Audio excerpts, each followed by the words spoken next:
Ann Wigmore grew up in nature with her grandmother in Lithuania.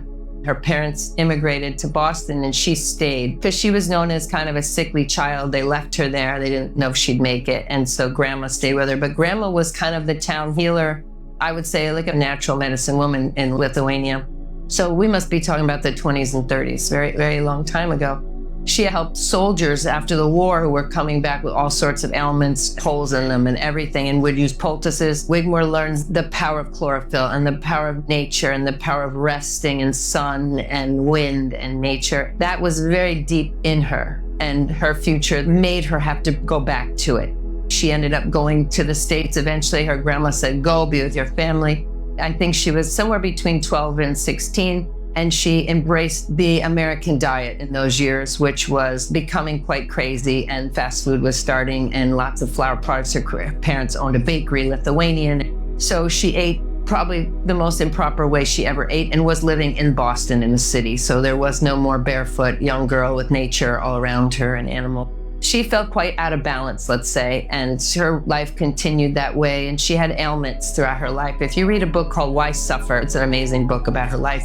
Fast forward, she did get married, had a child, and she did develop more than just arthritis and other ailments like conditions that she had. When she finally went to a doctor, they said that she was very sick, and somebody finally diagnosed her with stage 4 colon cancer and pretty much told her, you're gonna die. It pumped her to then start to experiment with her food and learn and read. She read about ancient healing practices like enemas. She learned about skin brushing, lymphatic system. She learned so much, and I'd say she got more and more centered every day and got more and more focused and had to totally focus everything on herself. She bought her food, she got her seed, she planted her seed. She really believed that she was the healer. She wasn't looking around for someone to heal herself. She knew it was her and the divine, if you want to call it, the great spirit, whatever you want to call it, was going to do this. And I think that that is the key, one of the keys. Her husband didn't like her doing that. He actually gave her an ultimatum, said, what kind of mom and wife are you being? And she said, this is my purpose. I need to heal myself. And she was healing herself. She realized it was her purpose in life to inspire, educate, empower people the same way she got done. It was her dream, her mission. Everything in her just said, I have to open a place and I have to help people clear their temples. He ended up leaving her, and she went on and opened the Hippocrates Health Institute in Boston, getting funding for a mansion, a brownstone, and taught many, many people, had small groups, and taught people the basics and what she called the living food lifestyle, which is very mind, body, spirit, and it's not all about diet. We do focus a lot on living foods and all that, but we teach about colon and breathing and yoga and on and on. She taught many, many people. There was Brian Clement who came through, I think in the 70s, and he learned everything, and he ended up taking the name in the Institute to West Palm Beach. Was not what she wanted, but it happened. She did not have her paperwork together. She was not that kind of woman. She was really a naturalist, really a giver, and not into the business. He went and did that and opened it his version, and she came down here to Puerto Rico, and this was in 1989, 90. By 91, she opened this place, and by word of mouth, we've been open ever since. I came in 2000 and got a lot of stories about it, but her essence is here, her vibe is here. She didn't believe health should be about money. It should be about education and empowerment and love.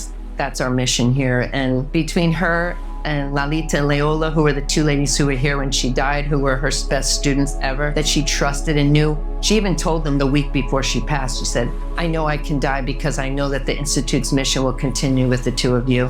I get goosebumps when I say it, and I just feel so grateful that I came. We focus on living food, even though some of them are raw, and living creates more enzymes and more digestibility, assimilation, and more water in the body and alkalizing and cleansing. Her main two principles that I love is that she said all people are out of balance. I'm going to call it out of balance instead of saying sick. They're out of balance in different degrees of out of balance, but being out of balance means you're having symptoms and you're not feeling good. You're out of balance, no matter what they have. Two things are really out of balance, and one is toxicity and one is deficiency. You could be deficient in breathing and deficient in oxygen. Could be deficient in love. You could be deficient in touch. You could be deficient in being in nature, being barefoot. You could be deficient in sun. You could be deficient in sleep. We could go on, but these two things is what throws people out of balance. And it can start in utero. You can start really young in life. When we grow up with disturbances, things like I'm not smart enough, I'm stupid, then that just rolls into all of this and creates a messed up system of ourselves. We really work on nourishing and cleansing. So when there's toxicity, it has to do with cleansing, even the mind, cleansing your thoughts, cleansing your emotions, breathing it out, letting it go, forgiving yourself, forgiving others, big into that. So that's cleansing. And the other is nourishing. What nourishes? Healing, green foods, love, hugs, barefoot on the beach, ocean water, lake water. I get really excited thinking about it all because it just makes life beautiful to actually think about cleaning and nourishing your body. It's fun. It makes a great life. So people come for 2 weeks. I see a big change. Ann Wigmore focused a lot on the food, like things like energy soup, like blended, sprouted, full of good bacteria soup, fermented greens going into the gut and churning. You get mushy and soft and people are crying. They don't know why. They don't know why. Why do I feel angry and I don't like that? And emotions come up and they need a space and I bring them in. I say, talk to me. And next they're crying and they're telling their life story and they're releasing. When you eat food that is toxic and food that blocks you up, even cooked, delicious vegan food, even that kind of stuff, it gunks up your gut, and your gut is your emotional center. And so when this is happening, they can't really feel how they feel. We have people talking about enemas and colonics and releasing and forgiveness. I teach an enema class that is really not like any I've ever seen because I go into the emotional part and I say, you're gonna set intention on this enema. This is not just an enema. This is something that you're doing as a healing. You're gonna say, I let go of everything that doesn't serve me. I let go of my past. I let go of my anger. I let go. You really set intention in that water in that moment that you're working with yourself. Again, I'm getting goosebumps because you're releasing everything and you're going into it. Yes, it might take more time, like you're saying, yes, but you're opening up a door that has been blocked up by our society and our food and everything because we're not really supposed to be so expressive, right? Some people say, yes, you are, but to actually cry as a man or a woman or in the business field or as a teacher or a nurse, or you're holding it together as a dad, you're holding it as a coach, holding it together. We need to surrender. We need a place that we can just release and not judge. I feel like that's such a huge part of healing. The food is one thing, but when you go into this, you're talking about a whole new way of life. Everything gets more magical and healthier, and you can really manifest your purpose in your life and your dreams. My background was in that, but never did I realize, like I have a psychology background and all that, and I wanted to help people with their mind, but I didn't realize I had to go up and around and through the stomach and in through the intestines and become a colon therapist and a raw food chef and then come around, be a mother and all that, and then whoop, I'm back. And now it's like, yeah, let's really have people release. Let's really help them release. I don't think it takes long after you do that and you own it and you start feeling better. It's like a doorway. One door leads to another because we're whole people and you can't separate the physical from the emotional and the mental. The spiritual is always there. And I think the colon is the gateway to the spirit in a way. I think when you open the colon by eating this clean food and or cleaning your body, something in here just kind of opens up and you become a little more conscious. A lot of people zigzag, and that's okay too. Whatever it takes, you commit yourself to having an adventure, to doing an experiment. When they come here, I say, look, you're doing an experiment. I'm not here to prove to you that this works. I'm not here to force you to make it work. I'm going to tell you what Ann Wigmore would tell you to do. We have classes around it. If you embrace this full program, I can almost promise you, just because I've worked here so long, that you will feel better. You will have less pain. You will actually feel motivated and you will look better. So if you want some of that, hang out and do what we're asking you to do. It's not easy, so I call them warriors, and I mean it. I'm not just saying it. You're warriors. You are going through a process where, yeah, you might not feel good for a few days, but you come out through like a tunnel. You've finally taken time for you.